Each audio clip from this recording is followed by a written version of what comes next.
They keep telling us the economy is growing, GDP is up, markets look fine.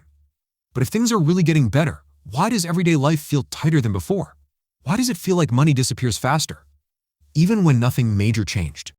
When most people hear the word inflation, they think of prices going up at the store. But inflation isn't just higher prices. It's something quieter. It's money slowly losing its strength, not overnight, not in one dramatic moment, but little by little, until you start blaming yourself instead of the system. Let's start with the most familiar example, income. For most people, salary changes once a year, sometimes even less often. But prices don't wait, they adjust constantly, month after month. That gap is where purchasing power disappears. You don't suddenly feel poor. You just notice that every year the same money buys a little less. Then there's a type of inflation people rarely talk about, hidden inflation. Packages get smaller, quality quietly drops. Things that used to be free turn into optional fees, subscriptions, service charges, convenience costs. None of these feel dramatic on their own, but together they slowly drain your budget. There's another form of inflation that hurts even more, time inflation. To maintain the same lifestyle, people work longer hours, with more pressure and less recovery. So you're not just paying with money anymore. You're paying with time, with energy, with attention.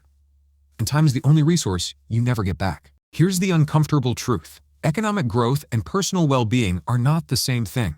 Growth measures output and profits. Well-being depends on how that growth reaches people. When income grows slower than costs and obligations, life feels heavier, even when the headlines are positive. That's not a system failure. That's how the system works. So what actually helps? Not panic, not chasing every new trend. Real stability comes from three things. First, cash flow. Money needs to move, not just exist. Second, flexibility, so you're not trapped in one fragile setup. And third, optionality, having choices when conditions change. The people who feel calm today aren't always the highest earners. They're the ones who understand the game. Inflation almost never looks like a disaster. It doesn't scream, it whispers. And if you ignore it, it quietly shapes stress, anxiety, and pressure over time. But once you understand the mechanics, fear drops and better decisions appear. If this felt uncomfortably familiar, you're not alone. Subscribe if you want calm, structured conversations about money, without panic headlines. And let me ask you this, what feels more expensive lately? Money or time? Leave your answer in the comments.